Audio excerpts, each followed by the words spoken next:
दोस्तों, शहर में सुबह की हलचल शुरू हो चुकी थी। सरकारी दफ्तरों के बाहर लंबी कतारें लग रही थीं। बाजारों में लोग चहल पहल कर रहे थे और ट्रैफिक की आवाजें कानों में गूंज रही थीं। इसी भीड़भाड़ के बीच एक वृद्ध महिला साड़ी के पल्लू से पसीना पहुंचती हुई थाने की ओर बढ़ रही थी। उनके चेहरे पर चिंता की लकीरें स्पष्ट दिखाई दे रही थीं। बूढ़ी महिला थी कमला देवी, जो जिला कलेक्टर अमन प्रताप सिंह की मां थी। अमन प्रताप सिंह यानी जिले के सबसे बड़े प्रशासनिक अधिकारी थे, जिनकी ईमानदारी और सख्त अनुशासन के चर्चे हर तरफ थे। मगर कमला देवी अपनी पहचान छिपाए रखती थी। उन्हें इस बात का गर्व था कि उनका बेटा डीएम है, लेकिन वह इस ताकत का इस्तेमाल कभी भी नहीं करना चाहती थी। वह अपने बेटे के नाम के सहारे नहीं, बल्कि अपनी सादगी और स्वाभिमान के साथ अपना जीवन जीना पसंद करती थी। आज कमला देवी थाने इसलिए जा रही थी क्योंकि उनके घर के पास रहने वाले कुछ असामाजिक तत्वों ने उनके किराएदार को धमकाया था और उनकी दुकान में तोड़फोड़ कर दी थी। जब उन्होंने उन गुंडों को रोकने की कोशिश की तो उन्होंने बदसलूकी की और धमकी दी कि अगर ज्यादा बोला तो अच्छा नहीं होगा। कमला देवी चुप रहने वालों में से नहीं थी, इसलिए उन्होंने ठान लिया कि वह पुलिस स्टेशन जाकर इसकी शिकायत करेंगी। थाने का माहौल हमेशा की तरह व्यस्त था। पुलिस वाले इधर उधर टहल रहे थे। कुछ लोग शिकायतें दर्ज करा रहे थे तो कुछ चुपचाप इंतजार कर रहे थे। कमला देवी कांपते कदमों से अंदर की तरफ गई और मेज के पीछे बैठे एक दरोगा से कहा, बेटा मुझे एक रिपोर्ट लिखवाना है।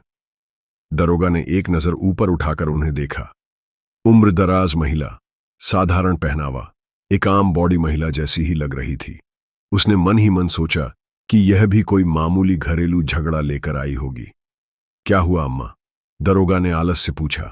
कमला देवी ने पूरी बात बताई और कहा, आप बस रिपोर्ट लिख लीजिए और उन गुंडों को पकड़िए, वरना वे किसी और को भी परेशान करेंगे। दरोगा हंस पड़ा। अम्मा तुम जानती हो वे लोग कौन हैं? शहर के बड़े नेता के आदमी हैं। उन्हें पकड़ने जाएंगे तो हम खुद फंस जाएंगे। घर जाओ, आराम से रहो और बेकार की फालतू शिकायतें मत करो। कमला देवी को गुस्सा आ गया, तो क्या पुलिस सिर्फ बड़े लोगों की गुलामी करने के लिए बैठी है? यह सुनकर दरोगा का चेहरा तमतमा गया। उसने पास खड़े सिपाहियों को इशारा किया, ले जाओ, इसे अंदर बहुत ज्यादा जुबान चला रही है। अरे ये तो गुस्से में है, जरा प्यार से समझाओ इसे। कमला देवी ने घबराकर खुद को छुड़ाने की कोशिश की, लेकिन पुलिस वालों की बदतमीजी बढ़ती जा रही थी। तभी उन्हें अपने बेटे की याद आई। बेटा, अमन वह कांपती हुई आवाज में बोली। उन्हें अचानक याद आया कि उनके पास मोबाइल है। उन्होंने कांपते हाथों से फोन निकाला और सीधे डीएम अमन प्रताप को कॉल कर दिया। अमन बेटा, पुलिस वाले बदतमीजी कर रहे हैं। फोन सुनते ही अमन प्रताप सिंह के माथे पर पसीना आ गया। मां, आप कहां हैं? थाने में बेटा, जल्दी आओ। अमन ने बिना देर किए अपनी सरकारी गाड़ी स्टार्ट करवाई और पुलिस बल के साथ सीधा उसी थाने की ओर रवाना हो गए। उनकी गाड़ी के पीछे स्कर्ट वाहन अधिकारी और मीडिया की गाड़ी भी चल पड़ी। थाने में पुलिस वालों को इस बात की भनक नहीं थी कि अगले कुछ मिनटों में उनकी जिंदगी का सबसे बड़ा झटका लगने वाला है। थाने में हलचल मची हुई थी।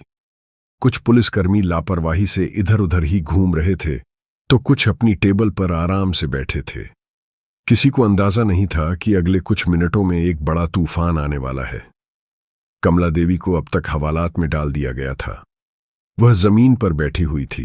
उनकी सांसें तेज चल रही थीं। उम्र के इस पड़ाव में इस तरह की बदसलूकी और अपमान सहना उनके लिए आसान नहीं था, लेकिन उन्होंने हार नहीं मानी। उनका विश्वास था कि उनका बेटा आएगा और इन पुलिस वालों गुंडों को सबक सिखाएगा।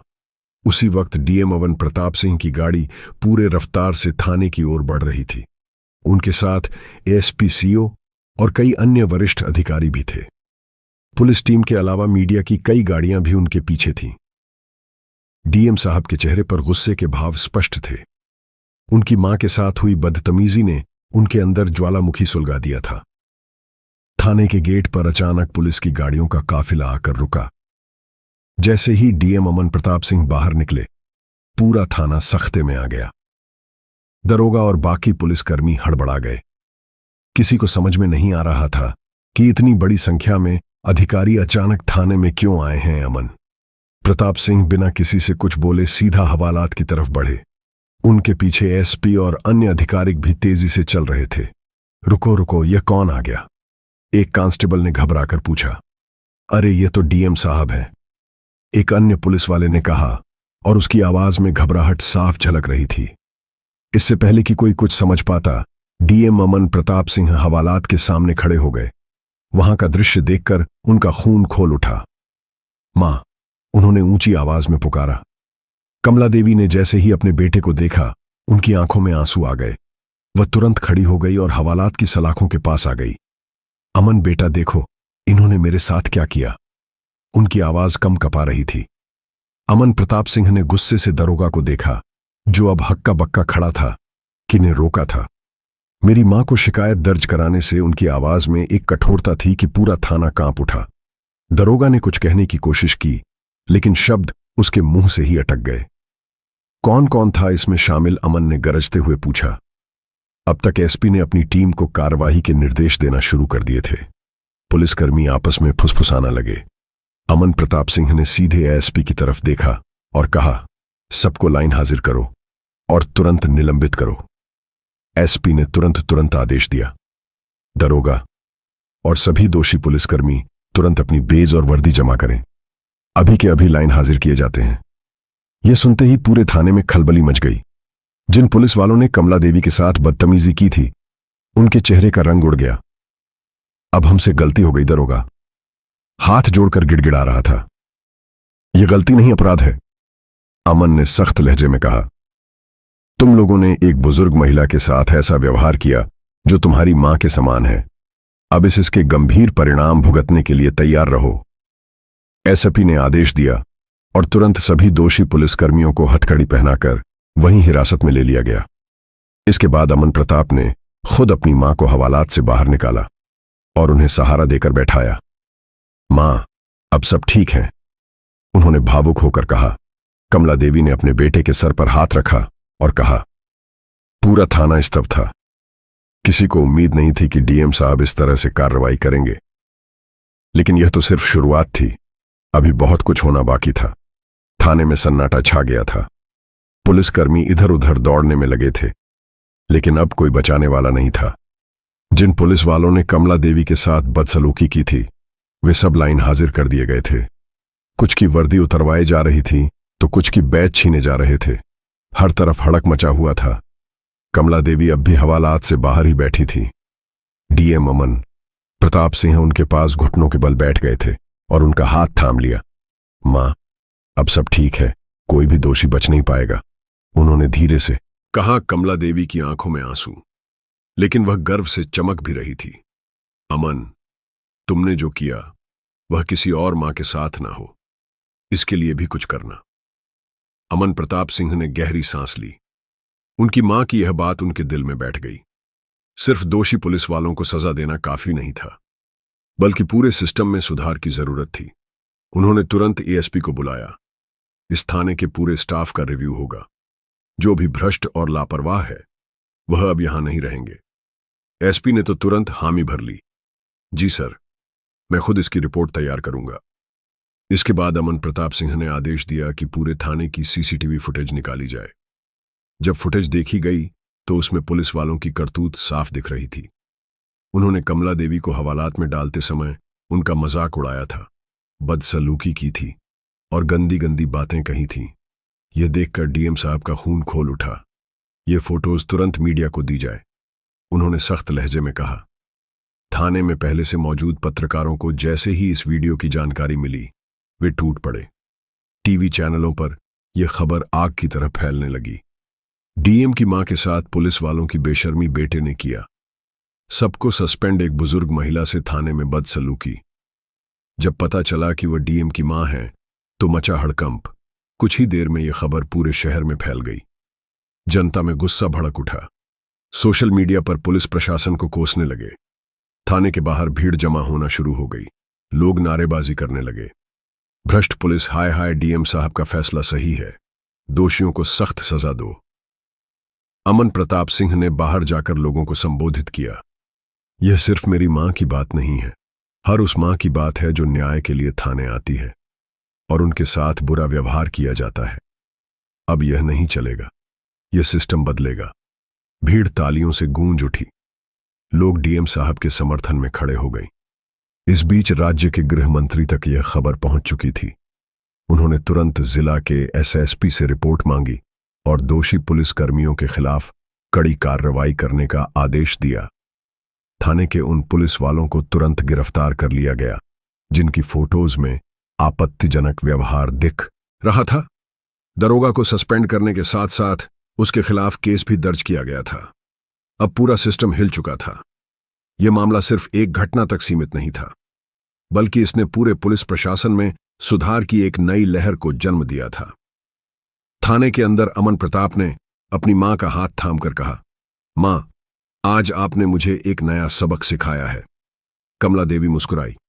बेटा, तुम सिर्फ मेरे नहीं, इस पूरे जिले के बेटे हो। बस हमेशा न्याय के लिए खड़े रहना। अमन ने सिर झुका लिया। मैं वादा करता हूं। मां। भीड़ धीरे धीरे शांत हो रही थी, लेकिन इस घटना के असर दूर तक जाने वाले थे। रात के करीब 10 बज चुके थे, लेकिन पूरा शहर इस घटना की चर्चा कर रहा था। न्यूज चैनलों पर डीएम अमन प्रताप सिंह और उनकी मां कमला देवी की खबरें चल रही थीं। सोशल मीडिया पर लोग इसे एक ऐतिहासिक घटना बता रहे थे। अगर डीएम साहब की मां के साथ ऐसा हो सकता है, तो आम जनता के साथ क्या क्या हो सकता है। पुलिस वालों को जनता की रक्षा करनी चाहिए, लेकिन जब वही पुलिस अत्याचार करें तो जनता कहां जाए। ऐसे कई सवाल उठने लगे थे। जनता में आक्रोश था और शासन प्रशासन पर दबाव बन रहा था कि दोषियों को सिर्फ सस्पेंड नहीं, बल्कि कड़ी से कड़ी सजा दी जाए। डीएम अमन प्रताप सिंह इस पूरे घटनाक्रम के बाद भी चैन से नहीं बैठे। वह अब भी अपनी मां के साथ थे, जिन्होंने बहुत कुछ सहा था। उन्होंने अपनी मां को गाड़ी में बिठाया और खुद उन्हें घर छोड़ने गए। गाड़ी के अंदर मां बेटे के बीच एक गहरी खामोशी थी। कमला देवी अचानक बोली, बेटा, मुझे चिंता इस बात की है कि ऐसी घटनाएं रोज घटती हैं। हर किसी की मां का बेटा डीएम नहीं होता। अमन ने उनकी तरफ देखा। मैं यह सुनिश्चित करूंगा कि अब कोई भी बुजुर्ग महिला या कोई भी आम नागरिक थाने में जाकर बेइज्जती ना हो। कमला देवी ने अपने बेटे का हाथ थाम लिया। मुझे तुम पर गर्व है अमन, लेकिन यह लड़ाई सिर्फ एक दिन की नहीं है। जब तक सिस्टम में बदलाव नहीं होगा, ऐसी घटनाएं होती रहेंगी। अमन गहरी सोच में पड़ गए। मां सच कह रही हैं। सिर्फ कुछ पुलिस वालों को सस्पेंड कर देने से समस्या खत्म नहीं होगी। उसे इस पूरे सिस्टम को सुधारना होगा। घर पहुंचने के बाद अमन ने तुरंत एसपी और अन्य अधिकारियों की मीटिंग बुलाई। रात के 11 बज चुके थे, लेकिन हालात गंभीर थे। कल सुबह से जिले के सभी थानों में औचक निरीक्षण होगा। अमन ने सख्ती से कहा, हर थाने की कार्यप्रणाली की समीक्षा की जाएगी। जो पुलिस वाले जनता के साथ दुर्व्यवहार करते पाए जाएंगे, उनके खिलाफ तुरंत कार्रवाई होगी। एसपी ने हामी भरी। जी सर, हम कल सुबह से ही अभियान शुरू करेंगे। अमन ने आगे कहा, इसके अलावा हर थाने में सीसीटीवी कैमरों की निगरानी बढ़ाई जाएगी। जनता की शिकायतों को गंभीरता से लिया जाएगा। अधिकारियों ने इस फैसले का समर्थन किया। अगले ही दिन जिले के सभी थानों में अचानक निरीक्षण शुरू हो गया। कई जगहों पर भ्रष्टाचार और लापरवाही के मामले सामने आए। दर्जनों पुलिसकर्मियों को सस्पेंड किया गया और कुछ पर विभागीय जांच बैठा दी गई। जनता में यह देखकर खुशी की लहर दौड़ गई। अब लोगों को भरोसा होने लगा था कि उनका डीएम सिर्फ भाषण देने वाला अफसर नहीं है, बल्कि न्याय के लिए लड़ने वाला योद्धा था। इस बीच राज्य सरकार ने भी इस घटना का संज्ञान लिया। मुख्यमंत्री ने डीएम अमन प्रताप की सराहना की और पूरे राज्य में पुलिस सुधार अभियान शुरू करने की घोषणा की। अमन प्रताप सिंह को इस बात का संतोष था कि उनकी मां के अपमान ने एक बड़ी क्रांति को जन्म दिया था, लेकिन यह सिर्फ शुरुआत थी। असली लड़ाई अभी बाकी थी। सुबह का सूरज निकलते ही पूरे जिले में हलचल तेज हो गई। डीएम अमन प्रताप सिंह के कड़े एक्शन के बाद जिले के हर थाने में खलबली मची हुई थी। कई पुलिस अधिकारी डरे हुए थे कि कहीं उनकी लापरवाही पर भी गाज न गिर जाए। लोगों को लग रहा था कि अब शायद हालात बदल सकते हैं, लेकिन इस बीच असंतुष्ट पुलिस अधिकारी और कर्मचारी इस बदलाव से खुश नहीं थे। उनके लिए एक झटका था। वर्षों से भ्रष्टाचार, रिश्वतखोरी और मनमानी करने वालों को यह सुधार अभियान नागवार गुजर रहा था। डीएम साहब ज्यादा सख्त हो रहे थे। अगर वह इसी तरह चलता रहा तो हमें अपनी कमाई के सारे रास्ते बंद करने होंगे। एक इंस्पेक्टर ने अपने करीबी पुलिस वाले से कहा, हमें कुछ करना पड़ेगा, वरना अब हर किसी को जवाब देना पड़ेगा और हमारी मर्जी से कुछ भी नहीं चलेगा। एक अन्य पुलिसकर्मी ने कहा, डीएम अमन प्रताप को इस बात की भनक लग चुकी थी कि सिस्टम के भीतर कुछ लोग इस सुधार को रोकने के लिए गुपचुप तरीके से साजिश रच रहे हैं, लेकिन उन्होंने इसकी परवाह के बिना अपना काम जारी रखा। इस बीच थाने में पुलिसकर्मियों की हरकतों से परेशान होकर कई लोगों ने खुलकर शिकायतें करना शुरू कर दी। अमन ने आदेश दे दिया कि जिले के हर थाने में एक जनता दरबार लगाया जाएगा, जिसमें आम नागरिक अपनी शिकायतें सीधे उच्च अधिकारियों तक पहुंचा सकेंगे।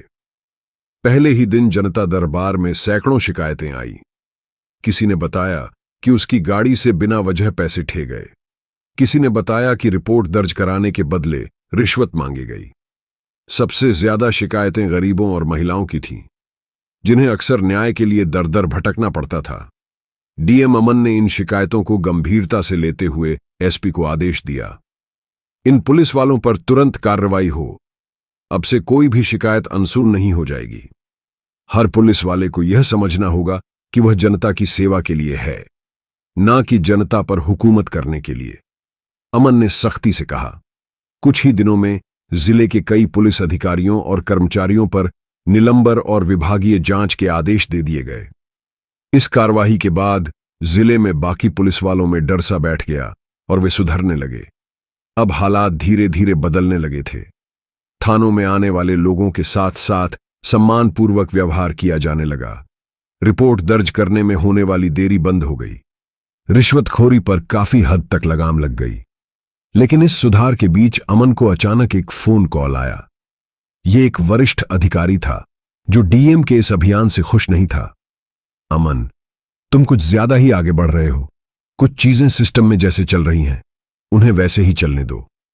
उस अधिकारी ने कहा, सॉरी सर, लेकिन अगर सिस्टम को ठीक करने का मौका मिला है तो मैं पीछे नहीं हटूंगा। अमन ने दृढ़ता से जवाब दिया। इस पर वह अधिकारी चुप हो गया। अमन समझ चुके थे कि भ्रष्टाचार सिर्फ निचले स्तर तक सीमित नहीं है, बल्कि ऊपर तक इसकी जड़ें फैली हुई हैं। लेकिन उन्होंने ठान लिया कि जब तक वे इस पद पर निर्भर हैं, ईमानदारी और न्याय की राह पर चलेंगे। इस घटना के कुछ हफ्तों बाद डीएम अमन प्रताप को एक बड़े समारोह में सम्मानित किया गया। उन्हें जनता के डीएम के रूप में पहचाना जाने लगा। उनकी मां कमला देवी भी इस समारोह में शामिल हुई और उनकी आंखों में अपने बेटे के लिए गर्व की चमक थी। जब अमन मंच से उतरे तो उनकी मां ने उन्हें गले लगाकर कहा, तूने सही किया बेटा, अब यह बदलाव हमेशा बना रहे, इसका ख्याल रखना। अमन ने मुस्कुराकर जवाब दिया, मां, यह सिर्फ शुरुआत है। और सच में यह सिर्फ एक शुरुआत ही थी। इस कहानी से हमें यह सीख मिलती है कि न्याय के लिए आवाज उठाना जरूरी है, चाहे सामने कोई भी हो। अगर ईमानदारी और हिम्मत के साथ काम किया जाए तो सिस्टम को बदला जा सकता है। भ्रष्टाचार और अन्याय के खिलाफ खड़े होने की ताकत हर किसी में होनी चाहिए और सही नेतृत्व समाज में बदलाव ला सकता है। अगर आपको यह कहानी जरा भी पसंद आई हो तो हमारे तब तक के लिए धन्यवाद। जय हिंद, जय भारत।